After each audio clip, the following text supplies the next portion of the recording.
नमस्कार। अप्रैल, मई और जून इन 3 महीनों के अंदर 3 या 4 बड़े बदलाव ग्रहों के होंगे। ऐसी स्थिति में आपकी 12 की 12 राशियों को अलग अलग स्वभाव, प्रभाव, लक्षण, उपाय क्या क्या हो सकते हैं, इन पर हम विस्तार से चर्चा करेंगे। गंभीर चर्चा है, आप ध्यान से सुनेंगे। सबसे पहले बदलाव की बात करते हैं हम। अभी जैसे कि 13 अप्रैल को सूर्य मेष राशि में प्रवेश किया, आप लोग अपनी अपनी राशि को जोड़ते रहिए और शुभ अशुभ प्रभावों का आप आकलन कीजिए। बाद में ये कोई नहीं बोलना चाहिए कि मेरी राशि का तो नाम ही नहीं लिया, लेकिन हम यहाँ पर आकलन कर रहे हैं। राशियों के भविष्य तो खुद ही तय हो जाते हैं। हालांकि हम कोशिश पूरी करेंगे कि 12 राशि कवर की जाए, लेकिन ग्रहों के बदलाव की तरफ ध्यान ज्यादा है।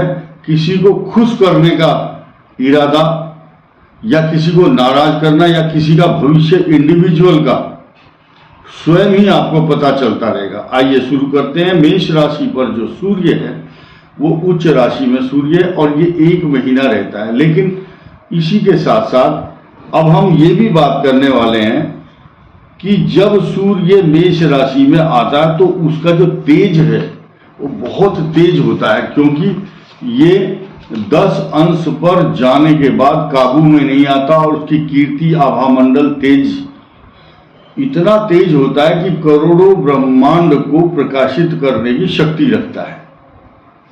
उसी के साथ साथ अब जब शुक्र मेष राशि में प्रवेश करेंगे तो वो अस्त हो जाएंगे। उसकी सूर्य की कांति के समक्ष कोई टिक नहीं पाता है, इतना उसका आभामंडल बहुत तेज होता है। तो मेष राशि पर देखिए, सूर्य उच्चांश पर है, बहुत अच्छी पोजीशन है, बृहस्पति वहां पर है, लेकिन साथ में सम्मिश्रण हो गया शुक्र का और शुक्र अस्त हो गया। लेकिन बृहस्पति की शक्ति ज्यादा होती है।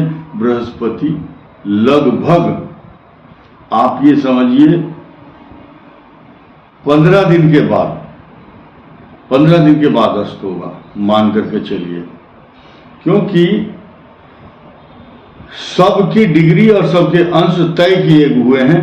बृहस्पति धर्म का प्रतिनिधित्व करता है और धर्म की आड़ में या धर्म के काम में संलिप्त जो व्यक्ति हैं उन पर शनि की दृष्टि है। शनि न्याय करता है और सूर्य जो है प्रशासन चलाता है, एडमिनिस्ट्रेशन, सरकार या सरकारी अधिकारी।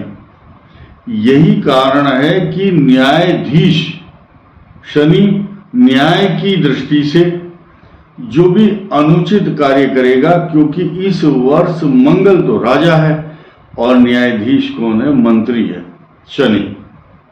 तो शनि अपने न्याय में ढिलाई नहीं बरतेगा। यही कारण है कि अभी जब से 13 अप्रैल से सूर्य मेष राशि में आया है तो शनि का टकराव मेष राशि जो है उसको नीच दृष्टि से देखता है शनि, और वहां पर सूर्य भी है। लेकिन जो अनुचित कर्म करेगा तो सुप्रीम कोर्ट बना हुआ है इस समय, शनि फटाफट फैसले लेगा, अनुचित कर्म करने वालों को दंड देगा।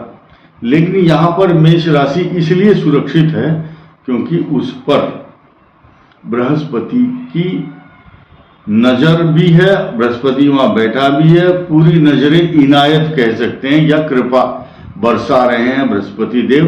बृहस्पति अपनी ऊर्जा, अपने अमृत तत्व से उस राशि को दुष्प्रभाव नहीं होने देगा। और ये प्लस पॉइंट आपको बताना चाहूंगा कि 6 मई को बृहस्पति अस्त होंगे, तो जब तक बृहस्पति अस्त होंगे तब तक मेष राशि वाले लोग मस्त रहेंगे, कोई प्रॉब्लम नहीं आएगी। लेकिन धर्म, कर्म या प्रशासन से छेड़छाड़ करने वाले लोगों को शनि दंडित करता है या उनको अपनी रेंज में ले लेता है। ये शनि के बारे में। शनिदेव अपना न्याय करने के लिए जाने जाते हैं शास्त्रों के अनुसार। ये एक बात यहां समाप्त हो जाती है। अभी इसी से जुड़ी हुई राशि वृषभ राशि, थोड़ी सी अगली। इस राशि के द्वादश भाव पर ये सारी कलाकारी हो रही है। बृहस्पति आएंगे 1 मई को, लेकिन उससे पहले आप देखेंगे कि वहां पर सूर्य, बृहस्पति और शुक्र अस्त अवस्था में होंगे। बुध भी, लेकिन बुध जो है मार्गी हो जाएगा 25 अप्रैल को।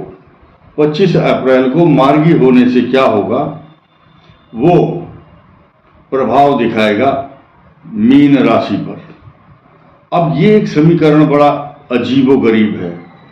मार्गी होने की स्थिति में बुध जो है बहुत अच्छा परिणाम देगा, क्योंकि मीन राशि में है तो अपने उच्चांश उच्च भाव से कन्या राशि को देखेगा। दोनों राशियों का मैंने बताया। वृषभ राशि पर आने के बाद बृहस्पति का शुभ प्रभाव होगा, लेकिन वृष राशि के द्वादश भाव में नेत्र पीड़ा, शारीरिक कष्ट, अधिक खर्चे, व्यर्थ की भागदौड़, जो कार्य करना चाहता है मनुष्य मांगलिक कार्यों में या इस दिशा में, उसमें व्यर्थ की बाधा आ जाती है।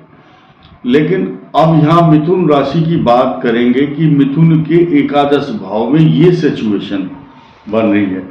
अब तुला एवं वृषभ का स्वामी तो अस्त हो गया है, उसके प्रभाव में कमी आती है। लेकिन अब यहां ये भी देखेंगे आप, मिथुन के लाभ भाव में ये सब स्थिति है।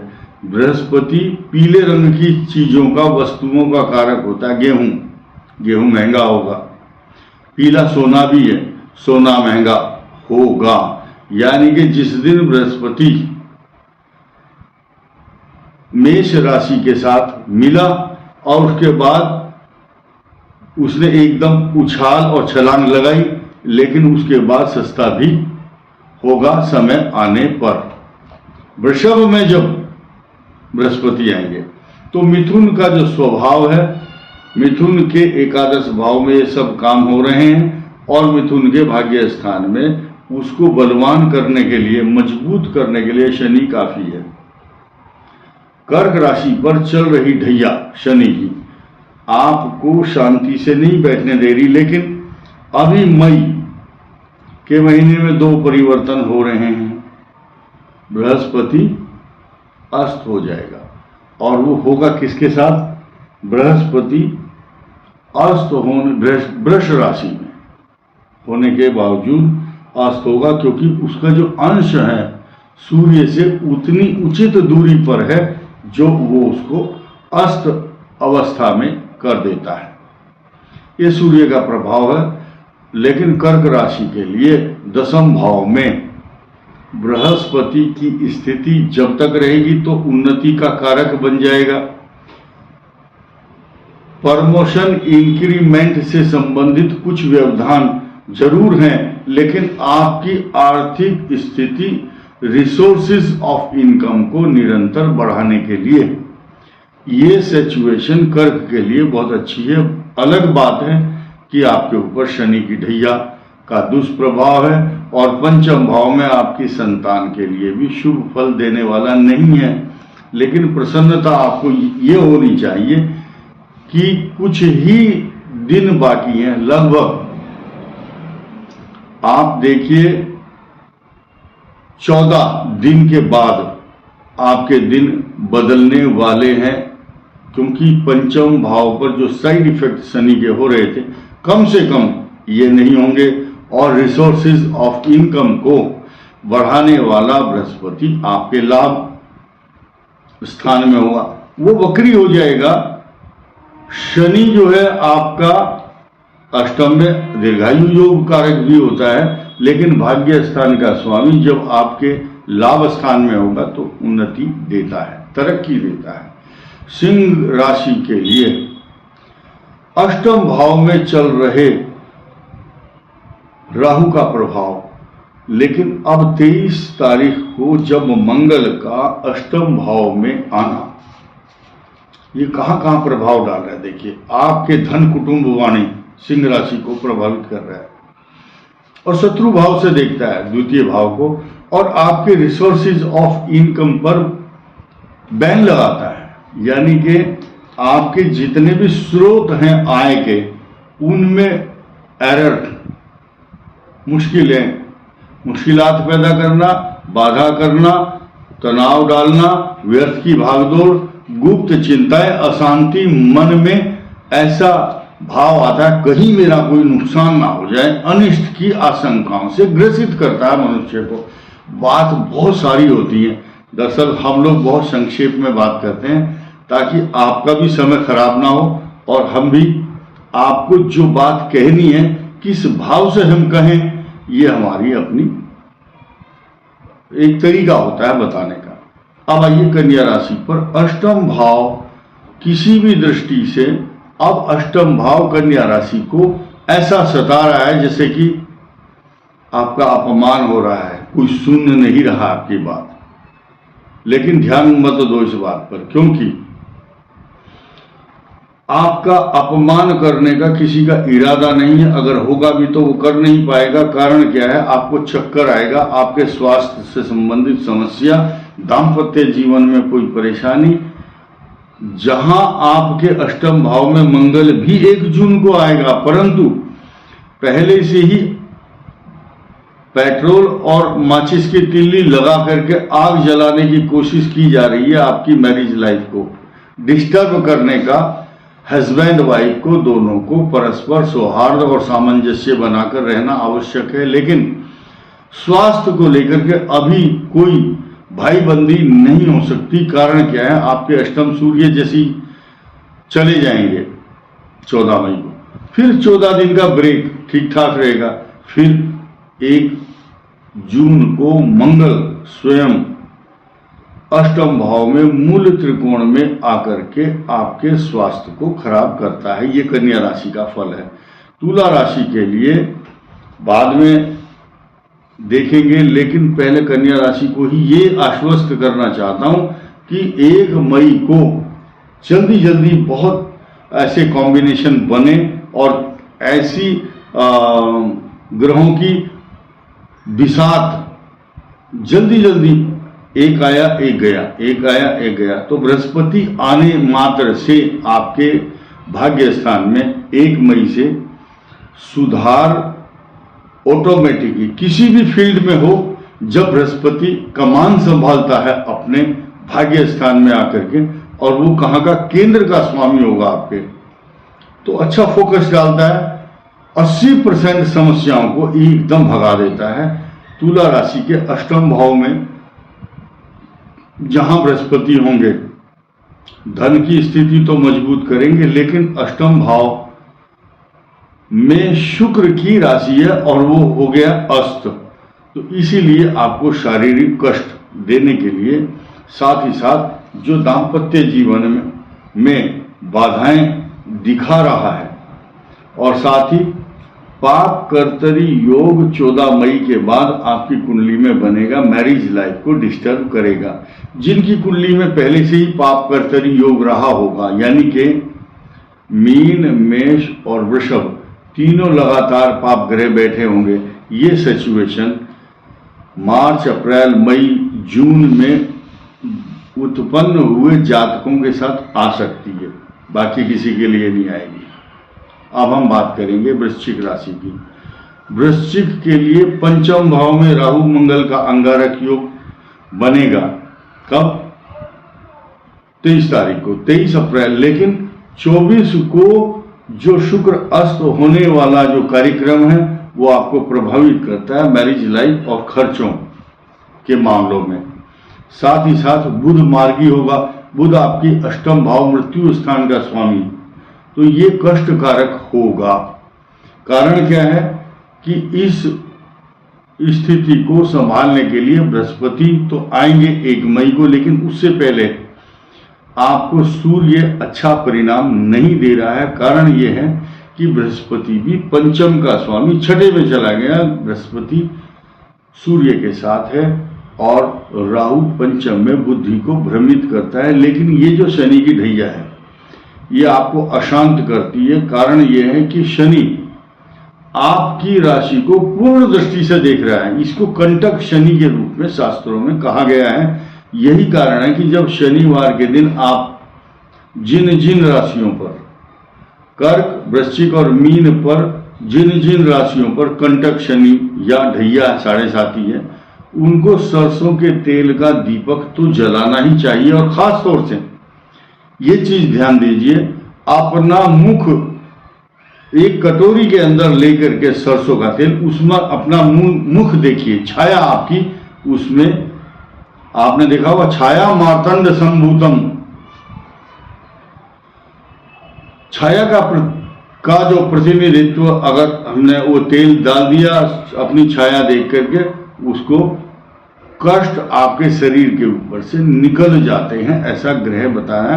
और शनि स्तोत्र या पिपलाद ऋषि के द्वारा बताया हुआ शनि स्तोत्र, अब हमारे पास कोई ग्रंथ या कोई लिखने पढ़ने की टेक्नोलॉजी नहीं है। लोग पूछते हैं मंत्र लिख करके मेरे पास व्हाट्सएप पर भेजिए।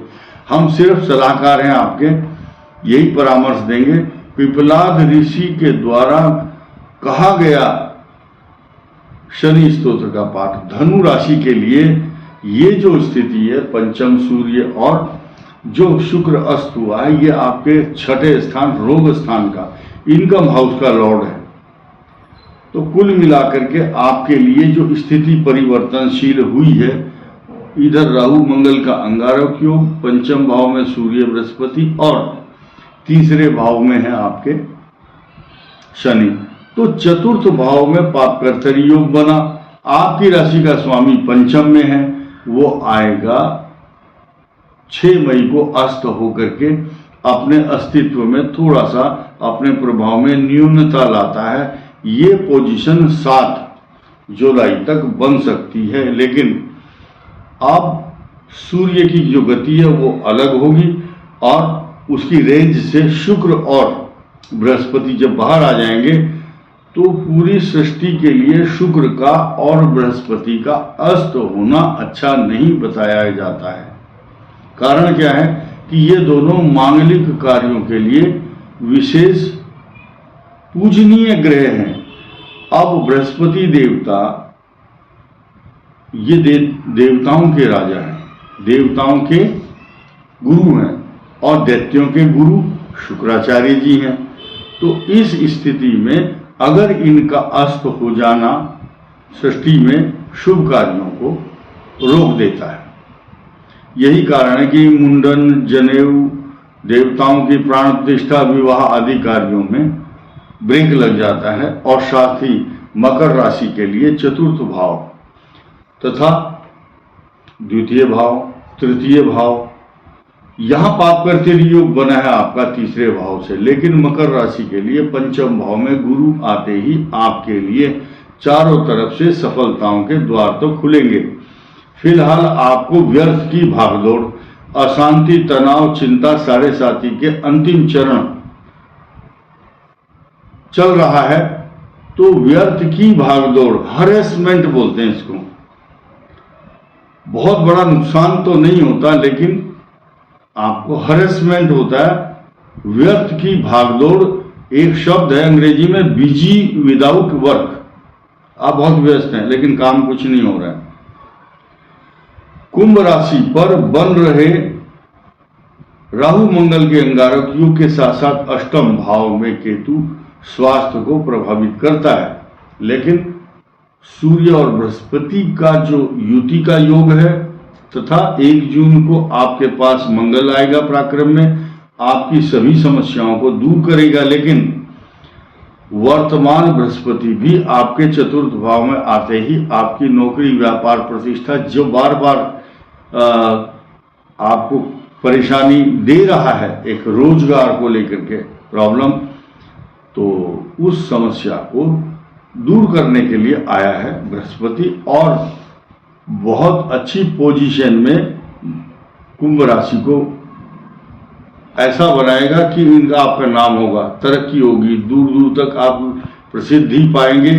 बड़े बड़े समारोह में जाकर के आपके गले में माला डाल करके आपको विभूषित किया जाएगा, सम्मानित किया जाएगा। मीन राशि का देखिए समीकरण, मीन राशि पाप कर्तरी योग में आ जाएगी 13 तारीख को। द्वितीय भाव में पाप ग्रह, द्वादश भाव में पाप ग्रह, तो क्रम शनिदेव, राहु और उधर मंगल का अंगारक योग और द्वितीय भाव में सूर्य। लेकिन आपकी राशि का स्वामी स्वयं जब मेष राशि में होगा, लेकिन ये अस्त नहीं है। यही बात है कि कम से कम 6 मई तक तो आपको इस पाप कर्तरी योग के अशुभ प्रभावों का कोई साइड इफेक्ट होने वाला नहीं है, ये मानकर चलिए। इसके अलावा आपके धन कुटुंब वाणी स्थान में आएंगे मंगल 1 जून को, लेकिन उससे पहले ही बृहस्पति आपके तीसरे भाव में आकर के आपके रिसोर्सेज ऑफ इनकम, आय के स्रोत को बढ़ाएगा, पराक्रम बढ़ाएगा। बृहस्पति की राशि है मीन। मीन को अगर कष्ट हो गया तो फिर बृहस्पति देवता कहीं ना कहीं अपनी राशि के साथ सोतेला व्यवहार तो नहीं कर पाएंगे। बृहस्पति कहीं भी हो, मीन राशि को इस बात का तो श्रेय मिलता ही है कि उसका स्वामी बृहस्पति है, तथा राहु आपके जब राशि में बैठता है और सप्तम भाव में केतु, पाप ग्रहों की दृष्टि वहां बनी हुई है 180 अंश पर, तो दाम्पत्य जीवन को प्रभावित तो करता है और करेगा। लेकिन आपकी जो सूझबूझ है, आपकी समझदारी, क्योंकि सप्तम भाव को बृहस्पति 1 मई से सीधी सीधी दृष्टि से डालते हैं। बात अलग है कि शत्रु राशि से देखते हैं, लेकिन बृहस्पति का काम है यो यो भावा स्वामी दृष्टो युतोवा, या तो उस अपने घर को देखता है या जिस स्थान पर दृष्टि डालता है तस्य वृद्धि स्यात्, उसकी वृद्धि तो कराता है। तो कुल मिलाकर के जो समीकरण है 12 राशियों के, ये जून तक उथल पुथल तथा राजनीतिक दृष्टि से एवं न्यायालय के द्वारा की हुई कार्यवाही का जो प्रभाव है वो पूरे देश को देखने को मिलेगा। इस वीडियो में इतना ही। धन्यवाद, नमस्कार।